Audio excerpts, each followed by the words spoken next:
say. TJ Hardin writes, "Hey Collider, big fan of your show. I never miss it. Been wondering something for a while now. With all the big things that have been going on with Star Wars, like the new episodes, Rebels, and the anthology films, I was thinking, why hasn't Paramount done something similar with Star Trek and their universe on the large and or small screens? With the 50th anniversary coming next year, do you see them ever considering doing anything like what Disney is doing with Star Wars? Thanks, guys, and keep up the great work." Okay, so dangerous ground here. Dangerous ground. You thought talking about religious and political movies was tough and fireworks? Okay, this is tough. Okay, first of all, everybody knows that I live and die Star Wars, so keep that in mind. But wholeheartedly, I love just about everything Star Trek. I've watched, now the only thing I haven't watched exhaustively is the last Star Trek TV series they had. The one with the original Enterprise. Scott Bakula? The Scott Bakula one. What was that one called? The one that had, for some unknown reason, had that Rod Stewart song as their theme song. Right. Instead of like a Star Trek song, they had the, "It's been a long road." I know, right? It's like an 80s theme song from a car commercial or something. Why is this the theme song for a Star Trek show? Anyway, I didn't watch that. I watched a bunch of the episodes, didn't watch that exhaustively, but I watched everything else. Huge fan of Next Generation, huge fan of the original series, all that kind of stuff. And I'm even a big fan of the two J.J. Abrams. Enterprise? Yeah, Enterprise, that was the name of it. Thank you. you. Yes, it was purely named Enterprise. And I know there's some people out there who don't. I love the J.J. Abrams Star Trek movies. Love them. That being said, why won't Paramount do the same sort of thing that they're doing with Star Wars? Because Star Trek ain't Star Wars, kids. Star Trek is nowhere near the size of what Star Wars is. Star Wars is one of those few properties that can go out and have, anthology films with a TV series going on, with novel worlds and all that kind of stuff. I mean, Star Trek could do it, just nobody would watch it or read it. I mean, in comparison-wise, the numbers. So, look, I'm looking forward to them doing another Star Trek TV series at some point. I look forward to Star Trek 3 very much. I cannot wait to see that movie. Very interesting now that JJ isn't directing it. Can't wait to see what direction they're going with it. All that kind of stuff. But I know there's this perception that there's big Star Wars and Star Trek rivalry. Like in sports, folks, it can only be a rivalry if they're somewhat close in level. And they're not.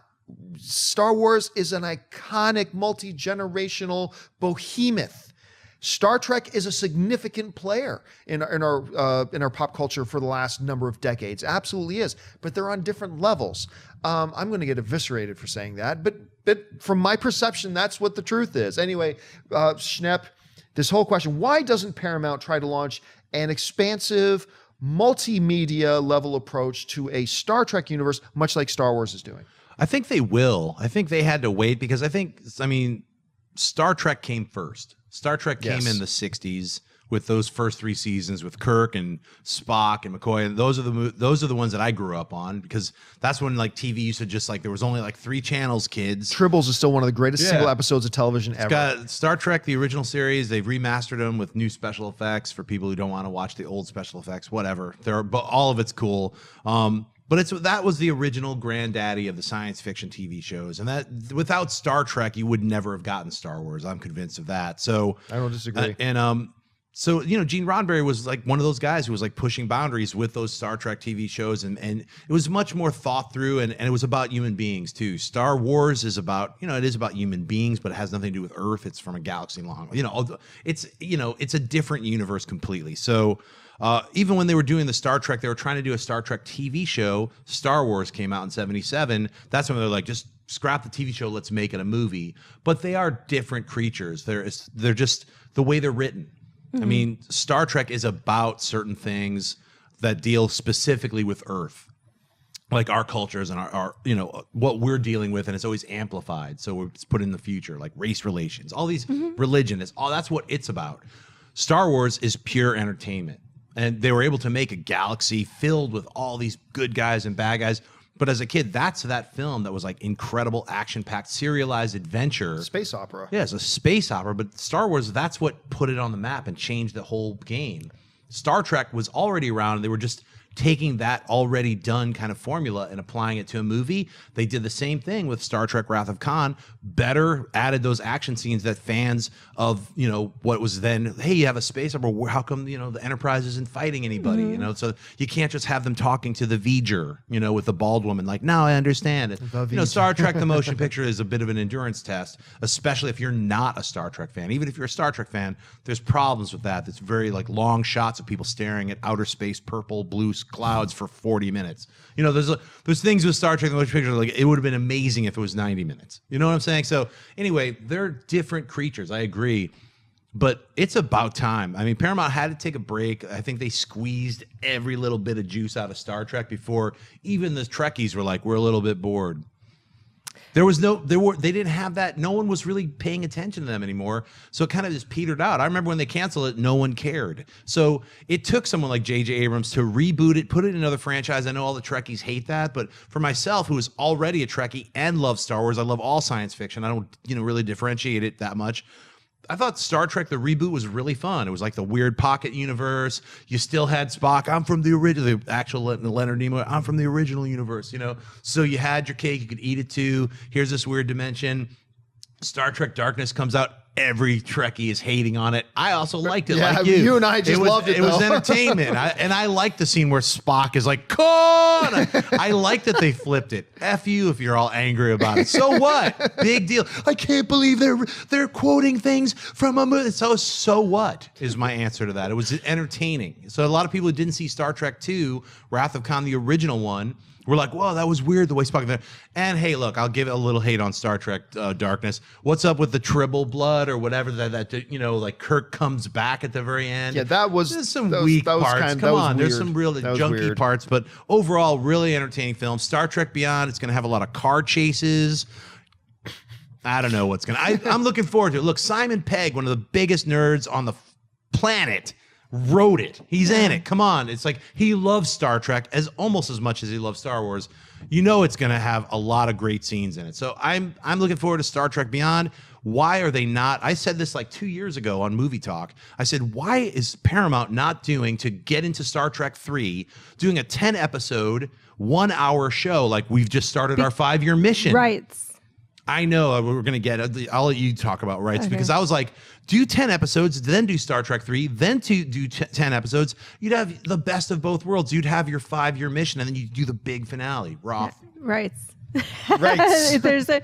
So with the Paramount so there's so many different things floating through my head right now after hearing you guys. I love them both too. I also love all sci-fi, and I think they are very different, but I don't think they're different for that reason.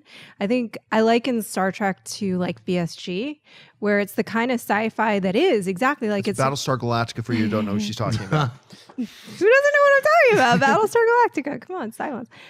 It's the kind of sci-fi that is exactly that's its purpose in a way, is to kind of like hit on societal issues in our culture and reflect them in a way that allows us to like examine them a little more because it's in space. So like when they did the occupation in Battlestar Galactica 2.5, that was during the occupation in Iraq, and like they were dealing with it in a way in the story. Star Trek did that exactly with race relations, with that's really what it did. And Star Wars to me, I think is actually, I had this argument with somebody just the other day. It's not just pure entertainment. Actually, I think it's much deeper than that. Especially the first 3 films where like, I think I've seen okay, I'm really going to nerd out. So just like judge me. Fine. Judging begin. Fine. I don't care. The Bill Moyers, Joseph Campbell conversation about the hero's journey. Probably as many times as I've seen those first 3 Star Wars films, which is a lot.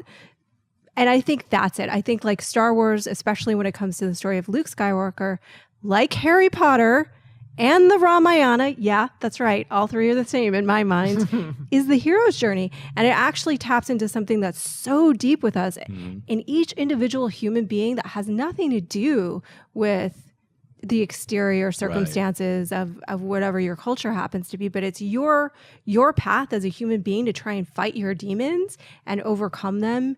I mean, it's more complicated than that. I'm distilling it down. No, but it's great. But like that's why it resonates so much universally, the same way Harry Potter does. Not for every single person, but in a big way. And that to me is the difference between them.